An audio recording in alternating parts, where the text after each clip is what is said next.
Follow up lang na yung pastor, katong nag-unang nagtawag. Atong sa pangalan sa langit ng Aman. Okay. Okay, go. Ano na siya, pastor? Kini ang mga artista kay atong hubangan sa mani.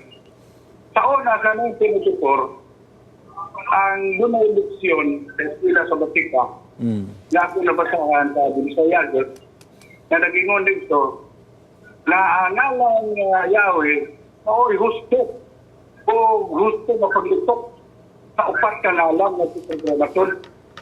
Mga leksyon ninyo na, eskwela sa Batika. Exon, dili... Dapat natin nag-report. Mubatin ako, Exon. Ha? Mubatin ako, dili nga na ang pagkasulti, Exon, sa mong leksyon. Mao yun. Kay Tama, nabi ako anak nga kapi kay nagka-engage bi ako og mga sharing igsoon. Ang mao nga punto wala mag-ingon nga mao ang original nga pinulungan nga nalitok didto sa Biblia, wala biya igsoon. Kay kung mao na giingon igsoon na ato na siya nga ikaduha pa igsoon, kanang mga author sa leksyon, ang ilang mga punto is the messages, no? Ang problema magud kay naay mga tao nga pick up nila, ibulag nila ang maong statement gikan sa kinabag-an nga statement. Kung imo basa mga Bible commentary sa isday guban pa wala igsoon, makagarantiya ko kaninyo kay nganong mingon man tagyawi nga consonantal Hebrew man. Ang Old Testament, consonantal man na. Wala may bawil. How come mo conclude tag gisgutan naman gani nato ang mga bawil nga 22 na nakabuok o gitawag na siya og consonantal Hebrew. Walay bawil diha. Bisag scholars mo kontestaan na igsoon kana nga punto. Bueno, kung ang imo unahuna nga nagunahuna ka anang leksyon, depende na nimo, pero ang pagtulunan sa isday, dili na mo ang pagtulunan sa isday, imo lang ng conclusion, Igsoon. Balik ka nimo, Igsoon. Go ahead. Pwede follow up. Sige, follow up, Igsoon. Juan, kining gawa sa natin 1984 na gula sa eleksyon sa eskwela sa Batika. Sa monitor man ko, isang karong bago rin nagyapo ni gawa na nag-ingon dito nga ang gusto nga paglipok sa Twitter na ito, maugod ang ngalang Yahweh. Ikaduha pa, ang United Bible Society, nga di na yung pinagalo, na magandang balita Biblia, nagpatikot sila o ngalan na Yahweh. United Bible Society na, kahit sino kalibutan, na dili mo na malalis.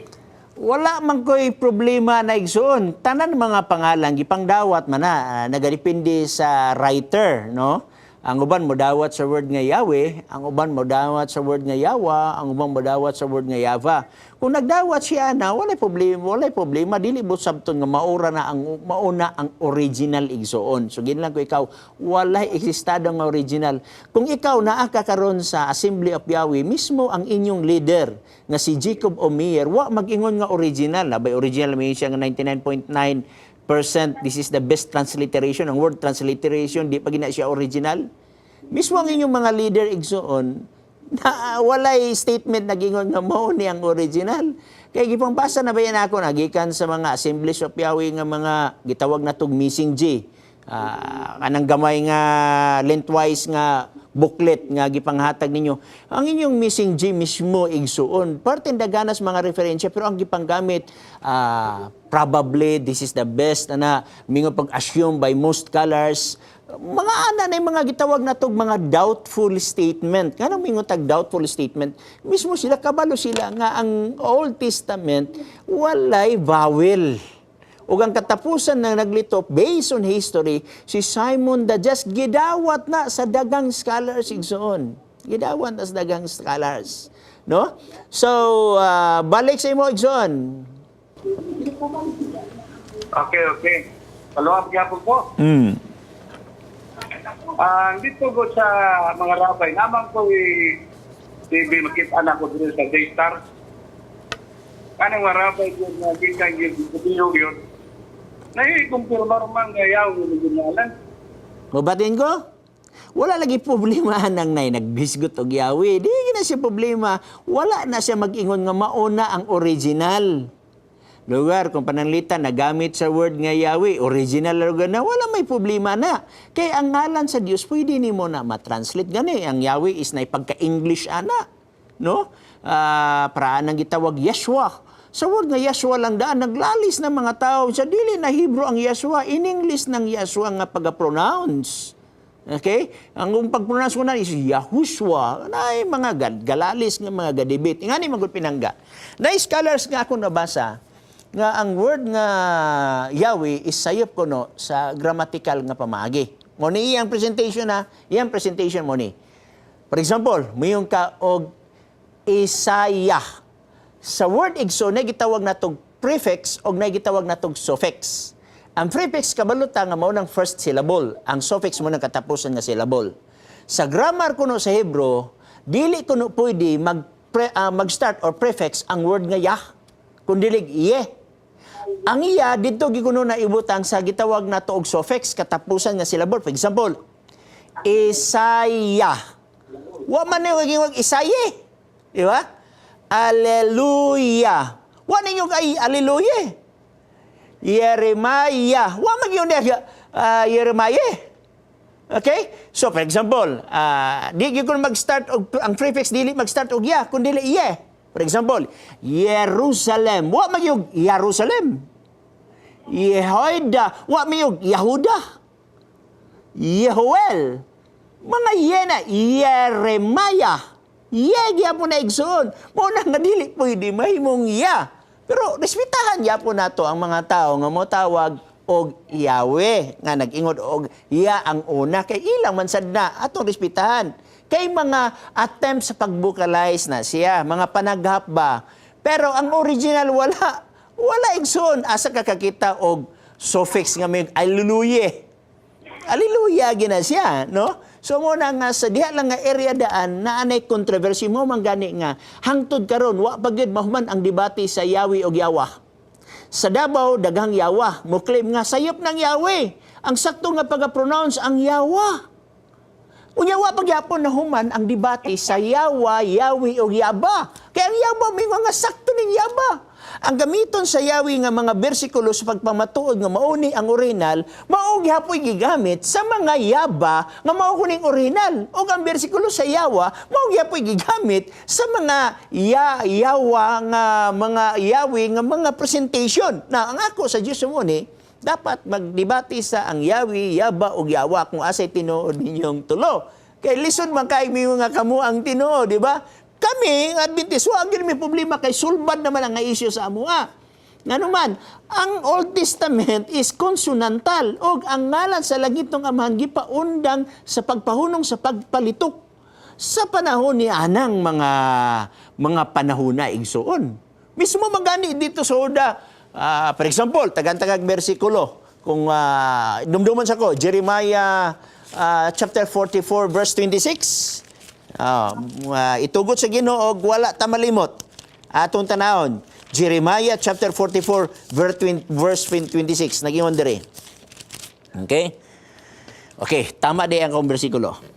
Busa pamati kamo sa pulong ni Jehova o tibuok nga Huda nga nagapuyo sa yuta sa Ehipto, ani akaron ako man magapanumpa pinaagi sa dako kong nga ngalan, nagaingon si Jehova. Kung giyon sa ni paglitok sa original, wala kita nahibalo. Aron nga ang akong ngalan dili na hisgutan sa baba, sa bisan kinsang tao, sa Huda, sa tibok nga yuta sa Ehipto, sa pag-ingon samtang buhi pa si Jehova or Yahweh or Yawa or Yebo. Mo ni ang gingon sa balaang kasulatan igsuon. So, ako, wala ko'y problema. Basta napresenta na ako ang kamaturan gikan sa Biblia o tagaan ta ka sa imong katapusan nga pangutana igsoon. Sa imong katapusan pangutana igsoon? Ano ni Pastor? Arit na sa bersikulo. Panyo ko sa Jeremias 2, versikulo 25. Jeremias 2? Jeremias 10, versikulo 25. 10:25. Okay, atong basahon ng imong 10:25 ha? Okay. Para makita nato ang imong kuan. 25, ibubo ang imong kaligot-got sa mga nasod nga wala magpakaila kanimo og sa kabanayan nga wala managsangpit sa imong ngalan kay ilang gilamoy si Jacob o ilang gilamoy siya nga giutot siya o gihimong awaaw ang iyang puloy-anan. Unsa may problema ni Manigson? Lugar, Ang problema na dili sa buha kay kami nagkalitok naman mi. ay, Igson, nga ni. Wala mo kalitok, mabubuan mo sa silot. Igson, nga ni, Igson. Nagtuo lugar ka nga ang word nga ngalan, katong ngalan nga naas langit nga akong gisulti nga walay nakalitog o wa gitugot sa tao ang paglitok. Unya ang pinilungan nilang Adan og niiba gilahugay na. Ang word magud nga ngalan sa Hebrew word is Shem, sa Greek word is onoma, ang kahulugan ana usa power and authority. So sa pag-ingon diri ibubo ang imong kaligot-got sa mga nasod nga wala magpakaila kanimo o sa kabanayan nga wala makasangpit sa imong ngalan, which means authority and power. O mo na siya ang buot nga ipasabot dinhi Igsoon. Kaya nga naman, wala naman tong piunay nga pinulungan. Paabuton pa man nato to kay iuli man tos Ginoo. Ang piunay nga pinulungan, apil na tong ngalan. Supunyas Kapitulo 3, versikulo 9. Atong tanaw na. Supunyas. Okay, asa naman tong Supunyas atong tanawon? Supunyas 3:9. Aron ato makit-an ang mao nga gisgot dinis balaan nga kasulatan. Okay. Supunyas 3:9 nga nag-ingon dirhi nga ulian ko ikaw sa pinulungan. Okay? Supunyas 3:9. Okay. Ulian ko ikaw sa putli nga pinulungan. Kanang word nga ulian, meaning future pa na. Okay? Unsay iuli ang putli, kay kini atong pinulungan, dili ni siya putli. Naani siya mga diferensya sa may diferensya ana Igsoon. For example, payog bulan. Unsay in English unsay Bisaya sa moon? Bulan. Unsay Bisaya sa month? Bulan. So, dili siya perfect nga gitawag natog pinulungan Igsoon. Mismo ang Hebrew Igsoon dita makaingon nga perfect na siya nga pinulungan.